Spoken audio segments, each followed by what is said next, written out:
Romani's Meat and Seafood in Baton Rouge.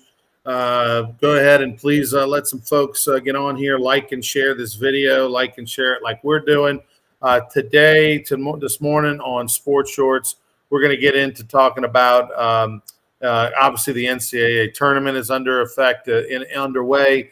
LSU basketball plays tonight against Iowa State at 6:20. What a great night for LSU baseball basketball fans. You get a little basketball at 6:20, baseball at 6:30. So if you're either at the game or watching the games, you can flip back and forth, watch one on your TV, watch one on your phone, watch one in person, watch one on your phone, whatever the case may be. Last night in NCAA basketball action in the tournament, two big upsets everybody's talking about. Kentucky, a number 2 seed, they gone, and Iowa loses as well, a number 5 seed who loses in the Midwest. I mean, a team that was near home. So two big upsets, not a surprise, and a couple of games went to overtime as well. So fun action on night number 1. What surprises will come today? We'll talk about some comments made by Darius Days. We'll get into LSU and Texas A&M baseball series, first SEC series underway today. And, of course, everybody talking about Deshaun Watson. Is he going to end up a New Orleans Saint? Is he going to end up an Atlanta Falcon? We know Jab Step, Joel Davis, has got some strong opinions. He'll tell us about it tomorrow morning on Sports Church Radio from 10 to 11 on 104.5 ESPN Baton Rouge. Let me bring in Tommy Krysan. First off, TK, let's talk Deshaun Watson for a minute right off the bat. Your reaction that he's asked for a few days to kind of decide. Basically it seems as if he's deciding between the Falcons and the Saints. Well, he grew up near Atlanta, of course, went to Clemson, right, not far away over in Clemson, South Carolina. And, I think the Saints are in a better position as far as the roster and the chances of winning the Super Bowl today than the Atlanta Falcons are. Now, I read an interesting piece by Ed Daniels at CrescentCitySports.com, and everybody's kind of been like, oh, man, what about all the baggage, including me, said that. Well, you know what? Jameis Winston had a lot of baggage when the Saints got him, too, including the thing with the Uber driver only like 3-4 years ago. Ed Daniels' point was that Jameis Winston looks like he's on the other side of that. He learned from it. He went forward. Can Deshaun Watson do the same thing? Because he makes him a better football team because of what he can do on the field. And, it's going to divide the fan base a little bit. If he wins, it won't matter. I did read some stuff. They're looking at anywhere from a 2 to a 6 game suspension from the NFL. That's speculation, but like when Ben Roethlisberger had the thing, it was a 6 game suspension, and they knocked it down to 4. So because he's going to appeal and all that. So, but you got to know it's going to be at least a handful of games, and it might be the full 6. It may be more. That's all up to Roger Goodell. There's no committee. There's nobody voting on this. Roger Goodell will make that decision by himself. So Saints fans and Falcons fans are just going to have to let it play out. It's look, I don't blame the guy for taking his time to decide. I don't think if you're I know our buddy Joel is like, well, if he's got to take this long to decide, he doesn't want to be a Saint. Look, this isn't emotional. Guys didn't grow up. Most guys didn't grow up cheering for a team. This is business, man. And so he's got to do the right thing. And probably, honestly, Tommy, from a personal standpoint of all the off-the-field stuff, going to Atlanta makes more sense for Deshaun Watson. It's closer to his fan base. It's closer to his family. It's closer to the school and the people that love him and are going to defend him and, form that wall of support around him. Where in New Orleans – I don't know if he has that there. It's closer to Houston. They're going to, where more of the ooginess happens. So, it probably, from a football standpoint, correct. The Saints organization is on stronger footing, particularly for the now. But at the same time, from an off-the-field standpoint and from a community that may defend you a little bit or give you a second chance a little quicker, it's probably Atlanta. And so he's probably deciding all those things. Well, again, it's a big decision, so he's got to make it. And I'm not so sure that one of the reasons for this delay is trying to find out what the NFL is going to do. And I don't think they're going to say it, but, maybe he can, through the back door, find out, okay, what might this suspension be? going forward? Is he maybe trying to settle some of the civil suits before he makes a decision? I mean, there could be a lot of layers here. So, like Brant's 13 said, let it play out.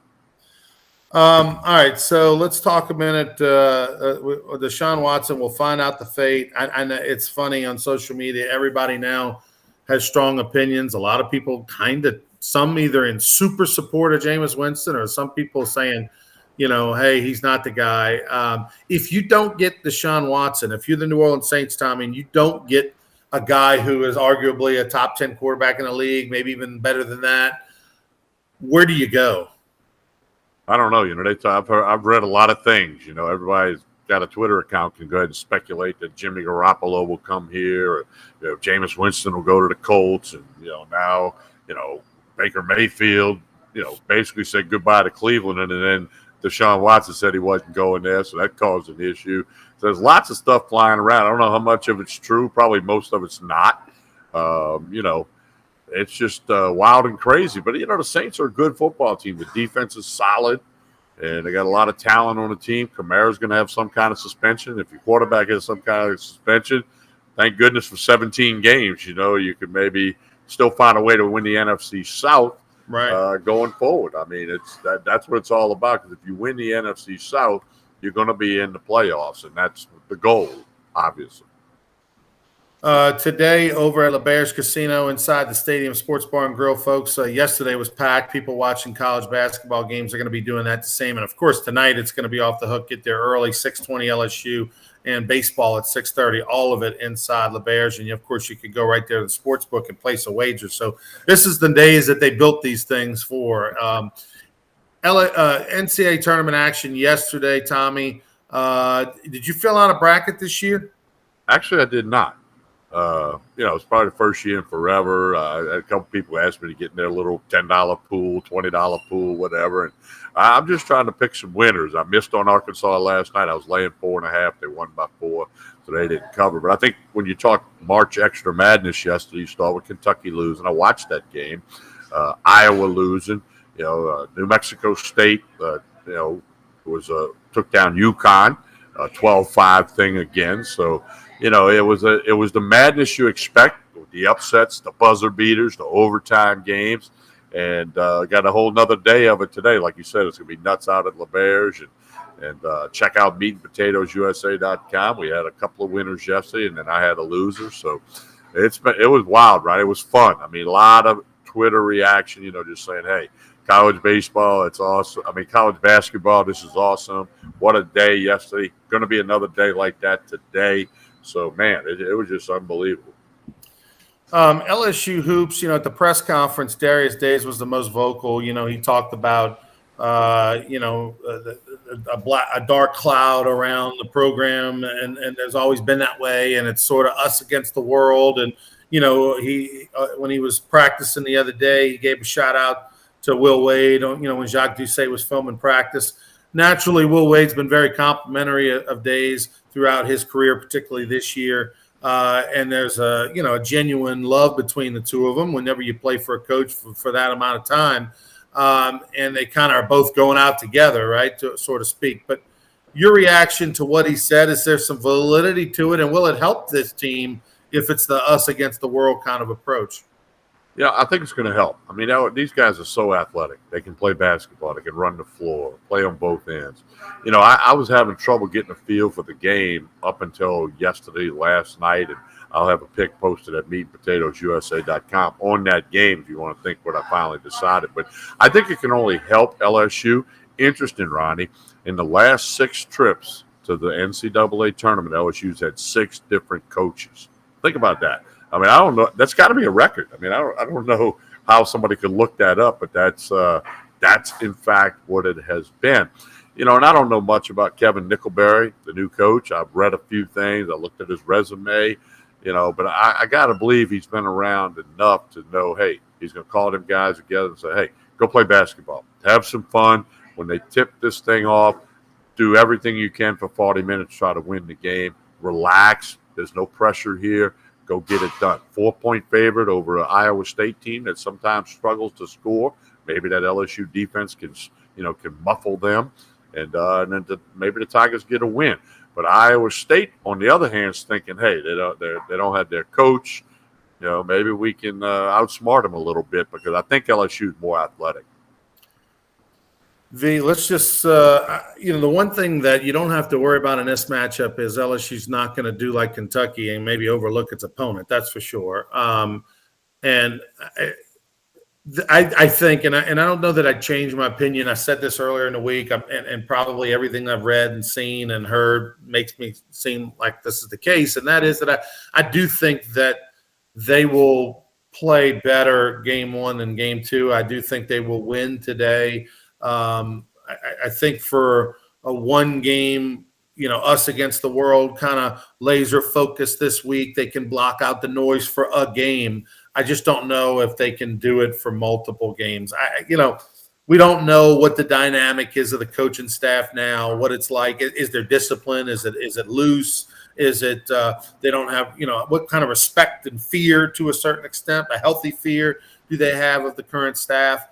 And I don't know. And the other problem is no matter if you fear them or not, or if they're going to be gone next year. Most of the people around you are going to transfer probably or graduate. So it's just a bizarre situation. And I have no reference point, Tommy. I never in high school or college had a situation where a coach was leaving and I had to play, or even retiring for that matter. It was so I don't know what these guys are going for. I can only speculate in a day and age where there's more distraction than ever before with all the different types of social media and the access being what it is and everything in NIL and transfer portals and everything else. I don't believe that that's a good thing. And so in this situation, I remember, what was the team? Was it Kansas a couple of years ago, Tommy, where they voted as a team to put all their cell phones in a bag and no cell phone? I believe it was Kansas or maybe Oklahoma State. It was one of those teams over in the Big 12 that a couple of years ago, they decided halfway through the season that the cell phones at night, they agreed as a team that like at a certain time, whenever it was curfew, coach would go around and take everybody's cell phone, put it in a bag, and then not give it back to them till tomorrow. That way, they got a good night's rest. They weren't up all night on their phone. They were able to kind of stay focused until like after the game or something like that. And it made a difference, and they made a nice run. They might want to steal a page out of that. I don't know. Well, maybe Kevin Nickelberry's pulling an old trick out of the hat that he learned from somebody he worked with or he worked for. So, like you said, you don't have a lot of reference points, and you don't know what's actually in the minds of the LSU players. Again, I think they're more athletic. If they play a really good basketball game, they got a great chance to win. So, we'll see what happens. If anybody hasn't seen the movie Hoosiers, I mean, and look, I know you and I think. Well, have you seen the movie Hoosiers, Tommy? No. I know you. No. I just can't. I just don't understand it. I don't, man. Unbelievable. For a guy who watched South Korean baseball because you're bored, why not watch a great movie like Hoosiers? Next time I get a chance, I'll watch it. Oh my God! I mean, it's like Rocky. Have you seen Rocky? Yes. Okay. I mean, it's Rocky for basketball. It's Vision Quest for wrestling, which is an unbelievable movie. Watch that one, folks. But anyway, in the movie Hoosiers, right? It's the old story from the team from Indiana in the early 50s that was, a little bitty town, and they wind up beating the inner city team that had much better players, and they win the state championship. Yes, if you didn't see the movie, then yesterday was a real life Hoosiers with St. Peter's knocking off Kentucky. I mean, think about it. Kentucky's got guys that are going to have NFTs and Topps trading cards and going to play in the NBA, and everybody in the country wanted them, superstar recruits, and then in this case, yeah, I mean, exactly, Craig. I just can't even wrap my head around the fact that Tommy doesn't watch. I mean, he finally saw The Godfather at age 48, and then he hasn't seen Hoosiers. But anyway, yesterday was it. I mean, St. Peter's has CPAs, attorneys, professors. I mean, there's nobody playing in the NBA from St. Peter's, but yet they end up beating a team loaded with future stars for Kentucky. I mean, it's a real-life Hoosiers movie. Well, I'll say this, too. The referees really stuck it to St. Peter's going down the stretch because obviously the NCAA wants Kentucky to win. There was some calls. They did get one correct when the ball went off thumb of the Kentucky player, and they gave the ball a critical spot to St. Peter's. But there were some other calls, even the St. Peter's coach, who, you could just see his reaction. He knew that was a BS call. There were some poor calls that all went against St. Peter's except that out-of-bounds play. And bottom line is St. Peter's won first win in tournament history for that school. You talk about nobody in the NBA. They never won a tournament game before, and they take down a Kentucky team that a lot of people, I think 7% of the people that did brackets picked them to win it all. I had a friend that made a fairly large wager on them to win the tournament at plus 1,400. That's out the window. So why they call it gambling, and that's why you got to line up and play, Ronnie. 37 of the 54 panelists for ESPN had them making the Final Four. I will say this. I helped my daughter Madison a little bit with her bracket at her work. She did a bracket, and she called me and asked me a few. I did have Kentucky losing in the Sweet 16 to Iowa. So at least, that'll help her because a lot of people, of course, had them in the Final Four, at least Elite Eight. So she'll help there. She'll do that one. But some stats from yesterday. Kentucky shot 42% from the field. St. Peter's shot 50%, almost 51%. From three-point range, St. Peter's shot 52% from three. Kentucky shot only 26% from three. Free throw percentage, St. Peter, 85% from the free throw line. Kentucky, 65% from the free throw line. And believe it or not, Kentucky only out-rebounded St. Peter by one rebound. So, and Ronnie, down the stretch, Kentucky was 1 for 6 at the free throw line. In the last 2 minutes, St. Peter's was 6 for 6. Boom, there's your game. Yeah, I mean, everything else was very similar. I mean, St. Peter had a lot more fouls, as you mentioned, than Kentucky. Turnovers were similar. Assists were similar. You look at three-point shooting and free throws, and that was the difference in a game. And that's something that, we worry about the big slam dunk and the super athletic fly through the air and all that kind of stuff. At the end of the day, it still comes down to putting the ball through the hoop, and St. Peter's was able to do that at a high level. Let's see. Chance saying, I just don't understand how officials are so bad. They work 2 games a week. Why can't they be more consistent? Maybe it's because they are not held accountable. The other reason, Craig, is that it's not their full-time job. The famous Skip Bertman used to always say, hey, guys, listen, we got to be up 4 runs before the umpire screws us. It's not his fault. I mean, the guy's a butcher. He's a barber. He's a baker. He's a construction worker. He's not an umpire. It's not what they do. It's not their job. It's what they do on the side for a few dollars.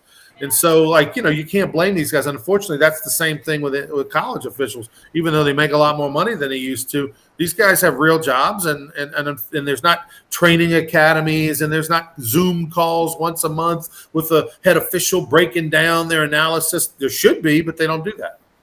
Well, and it also goes to what we talk about in the NFL. They can't keep up with the athlete. I mean, these athletes I don't care what team. If you're in the NCAA tournament, you got some athletes on your team. You might have a bunch of athletes.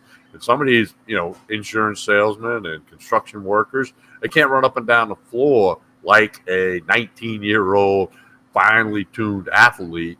And then you throw in the up and down, the hops. And it's tough. You got 3 officials out there. Maybe they need 4. To get things right. I've been an advocate for years. The NFL needs to put another referee or 2 on the field to help cover the field. And, certainly 3 refs is better than 2 in basketball, but maybe they need 4. Because, and one thing I would say, Ronnie, a lot of people have been to college basketball games. If you sit close to the floor, you realize how athletic these guys really are. It's kind of like, people have never been on the sidelines for an NFL game or an LSU game like you've been many times. People don't realize how hard that hitting actually is until you're standing on the sideline on the 15-yard line and there's a collision on the 15 in front of you.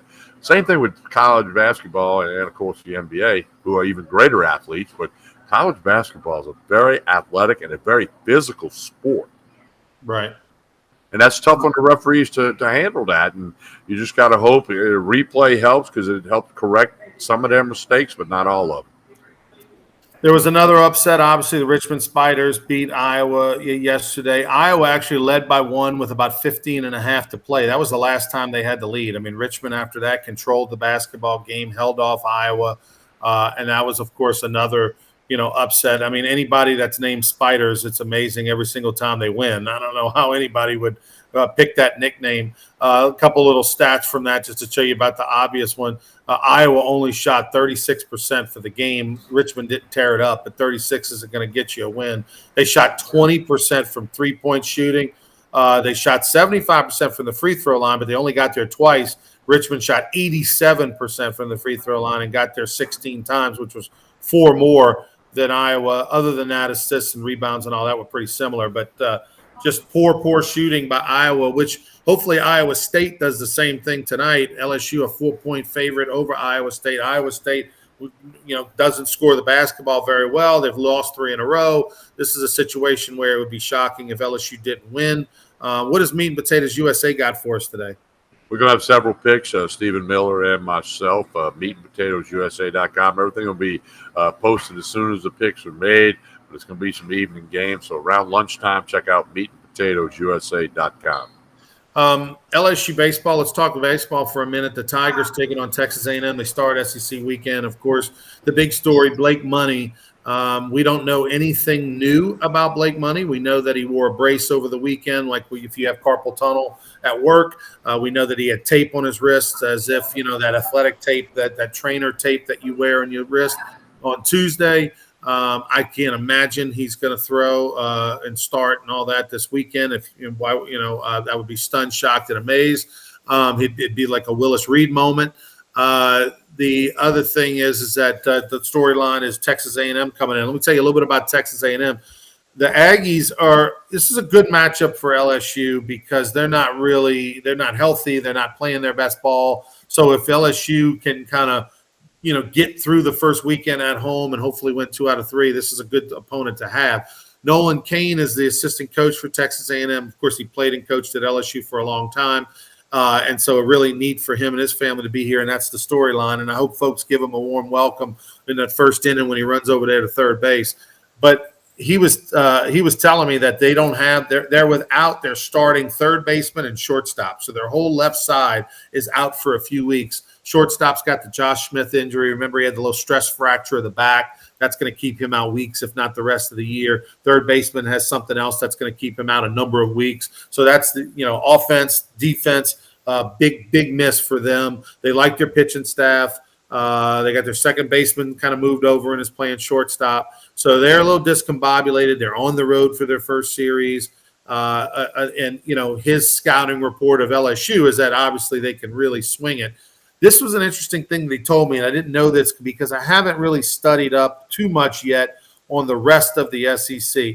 He said in the West, he was talking to a scout the other day, and in the SEC West, there was a scout who said he did not turn in a card, meaning like whenever they scout a player, they break them down and they have an analysis, and if they like a player, for an early round draft pick, first, second round draft pick, they turn in a card on him. He said this scout said it was the first time in years he has not turned in the card for any Friday night pitcher in the SEC. In the West.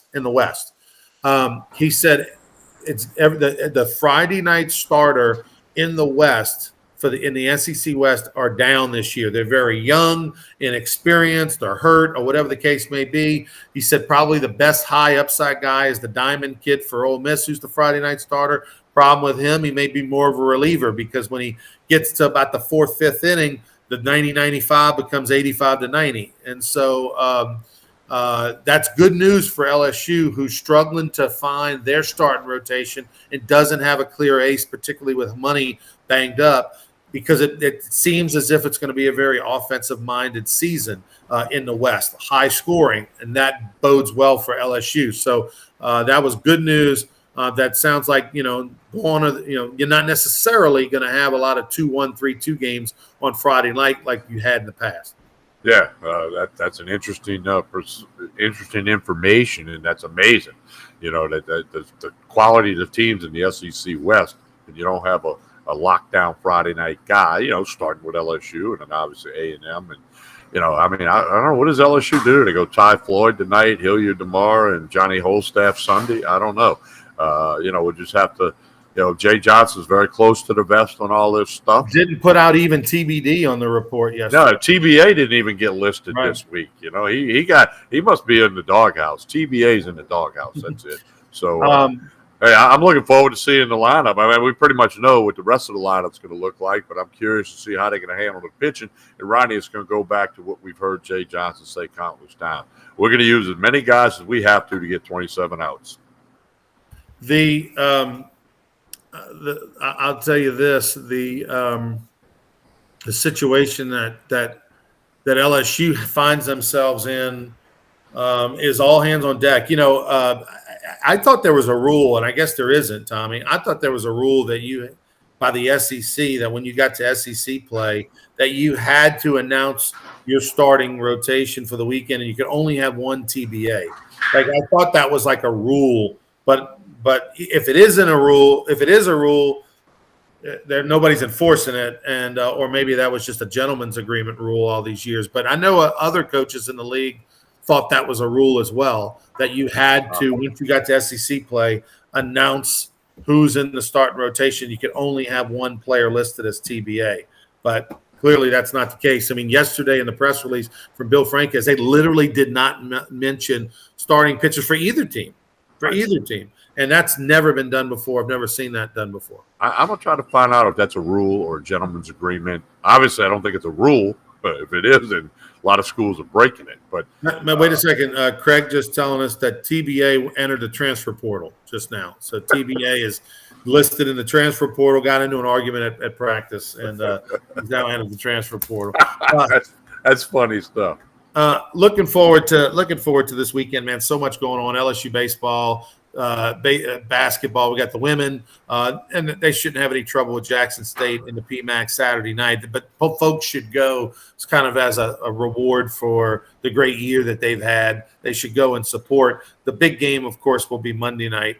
After in the next round, can LSU get out of the round of 32, make it to the Sweet 16, and travel on the road to out west? That'll be the big story, and I plan on being there Monday night. I can't make it Saturday, but I'll be there Monday night if they get there.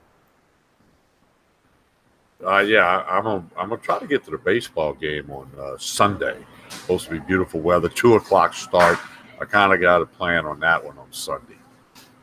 Make sure you tune in to Sports Shorts Radio tomorrow morning, 104.5 ESPN Baton Rouge. We'll be at the Bruley Walk-On. Stop on by. Doors open at 11. Come have lunch with us. And if not, you can't make it, download the 104.5 ESPN app. Special thanks to LeBear's Casino. I'll be there tomorrow giving away $64,000 in the blackjack tournament, the $64,000 blackjack tournament. I'll be there all day tomorrow after the show, emceeing that. Looking forward to it. Tell us about Tremonti's before we get out of here. Tremonti's Meat and Seafood had catered a crawfish bowl yesterday with 5,300 pounds of crawfish. They rolled 1,500 out this morning. There's videos of it posted on Instagram. You got everything you need for Lent. For those of you observing the Lent stuff, they got fish, shrimp, crab meat, tuna, salmon. The lunch special, fried catfish with crawfish etouffee over at Tremonti's Meat and Seafood. They can cater your crawfish bowl. They got boiled crawfish. They got live crawfish. You need to check out Tremonti's Meat and Seafood. Jefferson Highway, just down the street from Parkview Baptist Church and School. Connect with Tremonti's Meat and Seafood on Facebook and Instagram, or go to tremontis.com. Their website's got all the information. By the way, Chance asking, is Morrison playing for the LSU Lady Tigers? The answer is I don't think so, and if so, I don't think you'll see her till Monday at best. LSU did not really put out much on Morrison prior to the selection show because they didn't want it to hurt their seeding. And it may have. I mean, they were hoping to be a number 2 seed. They ended up being a 3 seed, and Morrison's injury may have actually played a factor in that. Because the committee knows what's going on, and the fact that either she can't play or is hobbled lessens LSU's chances of being a legitimate 2 seed. So I know they were trying to keep that under wraps, but she hadn't practiced or anything with the team. So again, maybe if they make it to the Sweet 16, then she can come back another week or so from now. But as of a day ago, it just doesn't look very likely. And I don't think I know from talking to some of the coaches personally a week ago, they don't expect her to play. So it would be shocking if she does. All right, we'll be back tomorrow for more Sports Shorts Radio. Tune in 10 to noon on 104.5.